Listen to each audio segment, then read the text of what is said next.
आपल्या मनातली संस्कृती, संस्कार आणि जाणीवा जागृत केल्या गेल्या त्या वास्तूत आपण पुन्हा येतो तेव्हा थोडस आपण भूतकाळात जातो.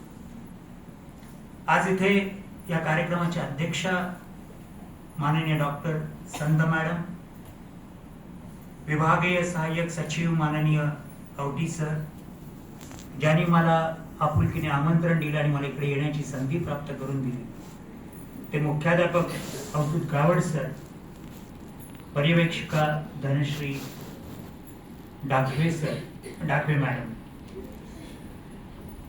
आणि इथे उपस्थित सर्व गुरुजन, माझे विद्यार्थी बंधू भगिनी, पालक वर्ग.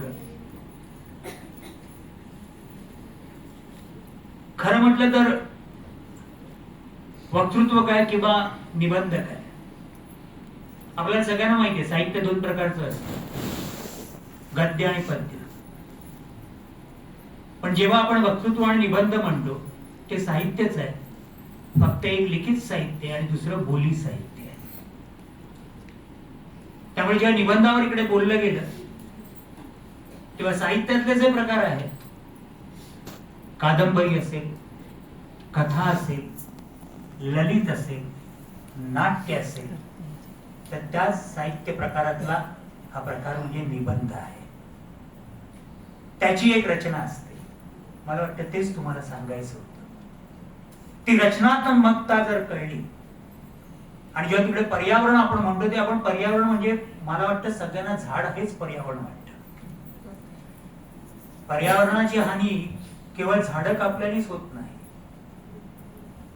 पर्यावरणाची हानी अनेक आणखीन गोष्टींनी होत असते. वाहतं जे हवेतलं प्रदूषण आहे त्यांनी पर्यावरणाची हानी होत असते. वाढलेली वाहनं आहेत त्यांनी पर्यावरणाची हानी होते. गलिच्छ वस्तीमुळे पर्यावरणाची हानी होते. तेव्हा जेव्हा आपण पर्यावरण हा शब्द हा फार व्यापक असा शब्द आहे आणि पर्यावरणाचा ऱ्हास या विषयावर आपण बोलतो, त्यावेळी हा अत्यंत आजच्या काळातला आपला महत्वाचा विषय आहे. मॅडमनी थोडस आवरून बोलल्या त्या. हल्ली आपण रोज पेपर मध्ये वाचतो. खरं आहे, ते तपोवन हे तेच आहे. त्यांना तेच कदाचित बोलायचं होतं, पण त्या जाहीरपणे कदाचित बोलल्या नाही. तुम्ही इतके हजार झाडं कापणार, या ज्या सगळ्या गोष्टी आहेत आणि त्याच्यामागे काहीतरी भावना आहे. दुसरा प्रश्न होता तो संस्कृतीचा. हे दोन्ही विषय एवढे छान आहेत आणि त्याच्याशी संबंधित थोडे थोडे दोन विषय तुम्हाला दिले गेले होते. तर आपली संस्कृती देखील, मग ती संस्कृती एका समाजाची असते, एका राज्याची असते आणि संपूर्ण देशाचीही असते. त्या संस्कृतीविषयी बोलताना वगैरे हा जो मुलांची जर अडचण होत असेल ना, तर मला वाटतं त्याला कारणीभूत आम्ही आहोत. त्यांच्यापर्यंत तो विषय नीट जाण्यासाठी, कारण मी कल्याणच्या एका महानगरपालिकेच्या शाळेत गेलो. माझं शालेय शिक्षण 4थी पर्यंत बोर्लीच्या बाबईच्या महानगरपालिकेच्या शाळेत झालेलं आहे आणि त्याचा मला सार्थ अभिमान आहे. 6वी पासून 11वीचं शिक्षण इकडे झालंय. आणि जेव्हा मी कल्याणच्या महानगरपालिकेच्या शाळेत गेलो, माझ्या खिडकीचा कार्यक्रम त्यांनी लावला होता शिक्षणासाठी, आणि त्या मुख्याध्यापकांच्या खरोखर डोळ्यात प्रामाणिकपणे पाणी होतं. मराठीला फक्त 9 मुलं होती आणि हिंदीला 450 मुलं होती. ही परिस्थिती काय? म्हणून मी सरांना विचारलं सहज की सर, आपल्या शाळेत मराठी माध्यमात मुलं किती आहेत? त्यांनी काहीतरी 602 वगैरे मुलं सांगितली. हे अभिमानास्पद आहे. तुम्हाला खरं सांगतो मित्रांनो, माझं संपूर्ण शिक्षण जरी माझं आणि माझ्या वर्गमित्रांचं मराठीत झालं असेल, तरी आज जगात कुठेही इंग्रजी शिवाय अडलेलं नाहीये. तितकंच अस्खलित इंग्रजी मी बोलू शकतो, तितकंच सुंदर मी हिंदी बोलू शकतो, आणि ते संस्कार माझ्यावर शाळेतल्या शिक्षकांनी केलेले आहेत. त्यामुळे मी मराठीतून शिकलो याचा न्यूनगंड मला कधीच नाही. कारण जोपर्यंत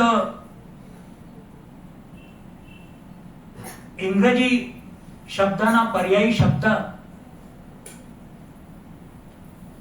कॉम्प्युटर सायन्स मध्ये नसतील, मेडिकल सायन्स मध्ये नसतील, इंजिनिअरिंग क्षेत्रात नसतील, त्यामुळे इंग्रजी आपल्याला येणं गरजेचं आहे, कारण ती आंतरराष्ट्रीय भाषा आहे. हिंदी भाषा ही आपल्या देशात बोलली जाते, तिला आपण राष्ट्रभाषाही समजतो. या दोन्ही भाषा आपल्याला यायलाच पाहिजेत. पण त्याचबरोबर मराठी ही आपली मातृभाषा आहे आणि ती आपल्याला येणं सर्वार्थाने गरजेचं आहे. कारण आपल्याला स्वप्न मराठीतून पडतात. इथे असलेल्या एका तरी मराठी मुलांनी सांगावं की नाही आम्हाला स्वप्न पडतात, पण ती इंग्रजीमधून पडतात किंवा हिंदीतून पडतात. नाही, म्हणजे आपली नाळ ही मराठीत रुजलेली. आणि ह्याच्या स्पर्धा झाल्या ना, तुम्हाला थांबावं लागलं, पण या एवढ्या थांबल्यानंतर जेव्हा तुमचं नाव डिक्लेअर होईल ना आणि पहिलं पारितोषिक विजेती आहे किंवा विजेता आहे, तेव्हा जो आनंद आहे ना तो वेगळा आहे. तेव्हा खऱ्या अर्थी दाद द्यायला शिका. तेव्हा जे तुमचं असं झालं होतं ना ते असं व्हायला पाहिजे सगळ्यामध्ये. या दाद वरून केवळ तुमचं मनोरंजन करण्यासाठी एक छोटा किस्सा सांगतो. एका गावात ना एक सर्कस आली होती. रसिक आणि कलावंत यांच्यातलं नातं कसं असायला पाहिजे. आज तुम्ही जो स्पर्धेत वगैरे भाग घेतलाय ना, तो तुम्ही कलावंत आहात आणि तुमचं परीक्षण ज्यांनी केलेलं आहे ना ते रसिक आहेत. त्यांनी ते ग्रहण केलंय आणि तुम्हाला त्यांचा अभिप्राय परीक्षक म्हणून ते देणार आहे. एका गावामध्ये एक सर्कस आली होती.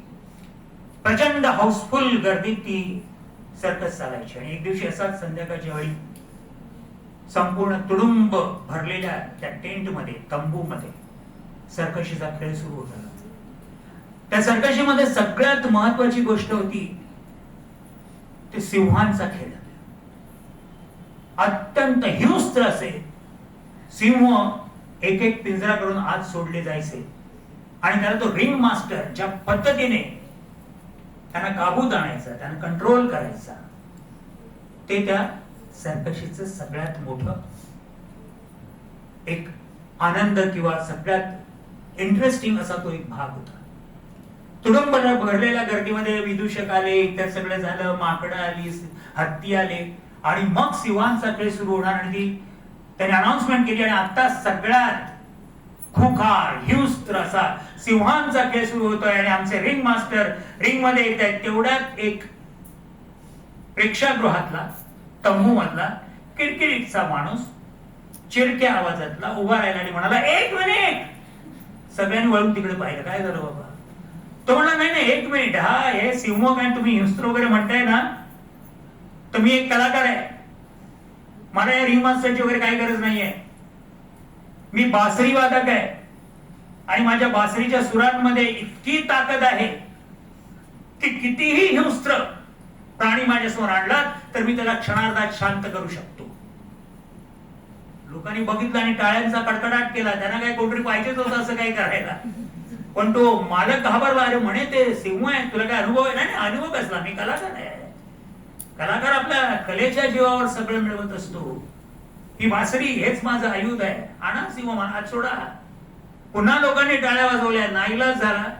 त्यांनी सांगितलं पहिल्या रिंग मास्टरला बाहेर काढ. रिंग मास्टर थरथरत बाहेर गेल्याचं काय होणार. 3 पिंजऱ्यात 3 सिंह होते आणि पहिला पिंजरा उघडला गेला.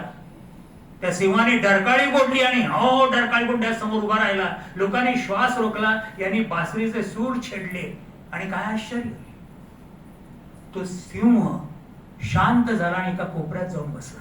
लोकांनी प्रचंड टाळ्यांचा कडकडाट केला आणि हा म्हणाला, नाही नाही नाही नाही, मला काही हा सिंह इतका काही हिंस्त्र तुम्ही म्हणताय तसं वाटला नाही बाबा. म्हणजे माझ्यासारख्या कलाकाराला हा सिंह हे आव्हान काहीच नाही. तो आतून बिचारा रिंग मास्टर खून करायला लागला. नको, तो दुसरा आणखीन भयंकर आहे. तर नाही नाही, ते तुम्ही काळजी करू नका. तो मालक समजावतोय. त्यांनी मालकाला पुन्हा बाहेर काढलं. लोकांनी पुन्हा टाळ्यांचा कडकडाट केला. नाईलाज झाला. दुसरा पिंजरा उघडला गेला आणि दुसऱ्या सिंहाने जवळजवळ वरून झडप घातली आणि मोठ्याने डरकाळी पोट्याच्या समोर आला. याने पुन्हा बासरीचे सूर सुरू केले आणि काय आश्चर्य, तो दुसरा सिंहही शांतपणे पहिल्या सिंहाच्या बाजूला जाऊन बसला. दोघं एकमेकाचं अंग चाटायला लागले. लोकांनी प्रचंड टाळ्यांचा कडकडाट केला आणि हा कलाकार भडकला. तो म्हणाला, मी कलाकार आहे, तुम्ही माझी ही अवहेलना करताय काय? हो या हे दोन्ही सिंह काय मला तुम्ही म्हणताय तसे काही फार हिंस्र वगैरे वाटलेले नाही आहेत. माझ्या कलेची खऱ्या अर्थीकडे परीक्षाच झालेली नाहीये. तो मालक थरथर कापायला लागला. तो म्हणाला, बाबा मी तुझ्या पाया पडतो, हा आता तिसरा सिंह आहे ना, त्यांनी 3 दिवस झाले काही खाल्लेलं नाहीये, तर तू का आपल्या जीवाशी खेळतोयस? कळलं नाही काय त्याचं? काय परवा करू नका तुम्ही, माझ्या कलेवर माझा विश्वास आहे. पुन्हा लोकांनी प्रचंड टाळ्यांचा कडकडाट केला. नाईलाज झाला सगळ्यांचा आणि तिसरा पिंजरा उघडला गेला. त्या सिंहाने झडप घातली, डरकाळी फोडून त्याच्या समोर उभा राहिला. याने आपल्या बासरीचे सूर छेडायला सुरुवात केले. कसलं काय, त्या सिंहाने आपल्या पंजाचा एक तडाखा थाटकन त्याच्यावर मारला. तिकडच्या तिकडे क्षणार्धात तो खाली पडला, गतप्राण झाला. तो कलाकार मेला. सगळीकडे अशीच संपूर्ण तंबूत भयान शांतता झाली. जो तो हळहळायला लागला आणि तेव्हा ते कोपऱ्यात बसलेले 2 सिंह आपापसात बोलत होते. अरे रे बिचारा त्या बासरी वादकाला माहित नव्हतं की हा तिसरा सिंह बहिरा आहे. सांगायचा उद्देश हा की जेव्हा रसिकता बहिरी होते ना, तेव्हा कलाकारावर मरण ओढावतं. म्हणून तुमची रसिकता कधी बहिरी होऊ देऊ.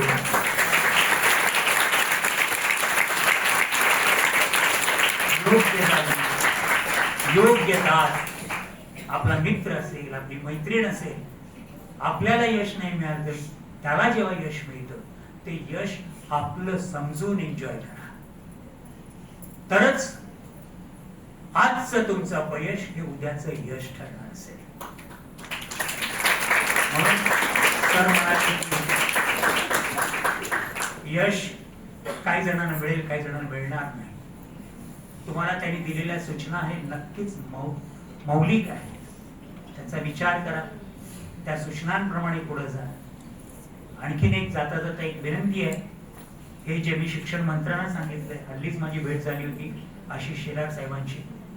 सगळे मंत्री महोदय आपले छान ऐकतात, पण त्यांना करायचं तेच करतात. तर मी त्यांना एक असं जो मराठी टक्का, आज आता म्हणाले उद्या, आजच तो सकाळी मोर्चा होता, मराठी भाषा जगली पाहिजे, मराठी भाषा टिकली पाहिजे. आणि त्याचं जे सार आहे ना, ते आपल्या बालपणात सुरू होतं. आमच्या वेळी नाट्यछटा होत्या, दिवाकरांच्या नाट्यछटा होत्या. डायरेक्ट काय माणूस नाटकात काम करत नाही हो. याच शाळेत माझ्याच वर्गात अरुण नलावडे होता. त्या वयात 8वीत आणि 9वीत असताना मी आणि अरुण नलावडेनी आमची संस्था स्थापन केली होती. इकडे सांगितलं गेलं, उल्लेख केला गेला, 10वीत असताना करायला गेलो. एक हे नाटक बसवलं गेलं होतं. त्याच्यात मी, हरिभाऊ हर्षे आणि माझा मित्र, तो आज हयात नाही, विजय ठाकूर, आम्ही त्या प्रमुख भूमिका केल्या होत्या. आणि ते नाटक एवढं रंगलं की तेव्हा, आता आहे की नाही मला माहित नाही, शिक्षक दिन असायचा, म्हणजे शिक्षक यायचे सगळे. त्याच्यात देखील तो प्रयोग मुद्दामून आमच्या प्रिन्सिपल सरांनी ठेवला होता आणि ती सुरुवात झाली होती. तर माझी एक विनंती आहे, ही विनंती आहे, शेवटी त्यातलं ऍडमिनिस्ट्रेशन काय असतं किंवा त्याच्या दृष्टीने असणाऱ्या अडचणी मला माहित नाही, पण जसं आम्हाला शाळेत लहानपणी शारीरिक शिक्षणासाठी शिक्षक होते, ड्रॉइंग टीचर होते, हल्ली गायन शिक्षक असतात, तसं संपूर्ण पूर्ण वेळ नाही, पण निदान आठवड्यातील 1 दिवस 1ली ते 5वीच्या मुलांसाठी तुम्ही नाट्य शिक्षक नाही करणार. हे सगळे आपल्याला मोर्चे काढावे लागतात. हे मी शिक्षण मंत्र्यांशी बोललोय, त्यांना पत्र दिलंय. सगळे म्हणतात कल्पना छान आहे, आणि मग हळूच म्हणतात जरा बजेट नाही. जे सरकार करोडोनी रुपये नको तिकडे खर्च करते, त्यांना एक शिक्षक नेमण्यासाठी, म्हणजे अख्ख्या महाराष्ट्रात, मी त्यांना सांगितलं, महानगरपालिकेच्या शाळांसाठी सांगितलं, शाळा शाळांना मिळून एक शिक्षक ठेवा. माझ्या मते 40 ते 50 महानगरपालिकेच्या शाळा असतील मराठी. किती शिक्षक नेमावे लागतील? 8-10. त्यांचा पगार किती असेल? तर हे आपल्या शाळेतर्फे सुरुवातीला तुम्हाला काही अडचण असेल तर मी माझ्याकडून शब्द देतो, मी आठवड्यातून एकदा येऊन शिकवेन, मला एकही पैसा नाही. की कर्तव्य भावना त्या मुलांमध्ये बेसिक, आता इकडे सांगितलं गेलं शब्दांचा वापर कसा, हल्ली सहज म्हणतात, अरे मी त्या सुगंधाकडे गेली होती पण आज ती घरी मिळत नाही, ती घरी भेटत नाही, होतच नाही. त्यामुळे पुस्तक मिळतं आणि व्यक्ती, सजीव व्यक्ती आपल्याला भेटते. हा मालिकांचा आणि प्रॉब्लेम आहे भाषेचा, हा सगळ्यात मोठा असलेला हा आताची अडचण ही ती आहे. तर त्यामुळे ते किमान प्रमाण भाषा मुलांना नीट बोलता येण्यासाठी त्याची आवड ही नाट्य शिक्षणातून होऊ शकते. आणि यासाठी अगदी काय सुरुवातीला एक तर लोक मुलांना भाग घ्यायला लावतात आणि त्यांना झाशीची राणी करायला सांगतात किंवा नटसम्राट करायला सांगतात किंवा छत्रपती संभाजी महाराज करायला सांगतात. जर सुरुवात कुठून व्हायला पाहिजे तर त्या दिवाकरांच्या ज्या नाट्यशाळा आहेत त्याचं, ज्याला आपण पायाभूत ज्ञान म्हणतो, बेसिक एज्युकेशन, ते जर आपल्या शाळेने सुरू केलं तर ही संख्या आणखी होईल. कारण पालकांना इकडे बाकी सगळं आहे, त्याचं संपूर्ण रूप बदललंय, रूप बदललेलं आहे. त्यामुळे ते व्हावं. सगळ्यांना खूप खूप शुभेच्छा. मला इथे आमंत्रित केलं.